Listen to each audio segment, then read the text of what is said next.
Hello வணக்கம், இது உங்கள் சிவி ஜோன். எல்லாரும் எப்படி இருக்கீங்க? இப்போ பார்த்தீங்கன்னா லைவில் ஒரு சம்பவம். அதாவது இவ்வளோ நாள் இந்த வாரம் முழுக்க 7 நாள் 6 நாள் பண்ண விஷயங்கள்லாம் அவங்களுக்கு பயம் வரல.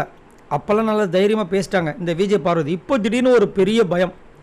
என்ன பயம்னா இன்றைக்கின்னா அவங்க வந்துட்டு நேற்றோட விஷயங்கள் நம்மளுக்கு இன்றைக்கி காமிக்கிறாங்க.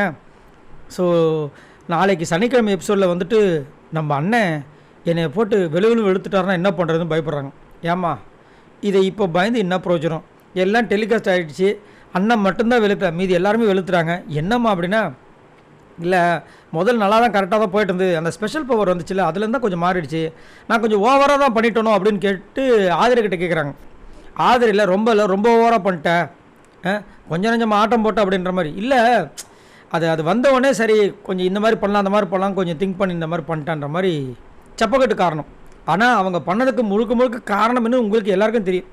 Personal vengeance. முதல்ல வந்து பண்ணும்போது கரெக்டாக தான் போய்ட்டு இருந்தது. அப்புறம் இந்த ஸ்பெஷல் பவர் கொடுத்தவொடனே என்ன பண்ணாங்க, சரி நம்ம பர்சனல் வெஞ்சன்ஸை யார்கிட்ட காமிக்கணும்னு யோசிச்சாங்க.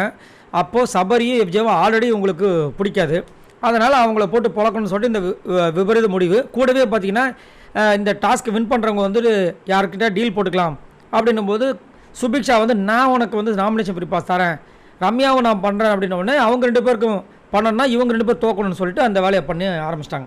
இப்போ இவ்வளோ விஷயங்கள் பண்ணி எல்லாமே முடிஞ்சு போச்சு. கடைசியில் யார் வின்னர்னு தெரிஞ்சு போச்சு. இப்போ வந்து ஆதிரக்கிட்ட சொல்கிறாங்க, அண்ணன் வந்து பயங்கரமாக திட்டுவாரோ அப்படின்னு. திட்டமாட்டார், கொஞ்சுவார் அப்படின்ற மாதிரி இருந்துச்சு. அதே மாதிரி தான் இப்போ ப்ரொமோ வந்துட்டுருக்கு. பாவம் என்ன அடி வாங்க போகிறாங்கன்னு தெரியல. சரி, விஜய் பார்வதி பற்றி என்ன நினைக்கிறீங்க? உண்மையிலேயே அவங்க தான் வந்து ப்ரொமோ, அதாவது அவங்க இல்லாத ப்ரொமோவே கிடையாது, அது வேறு விஷயம்.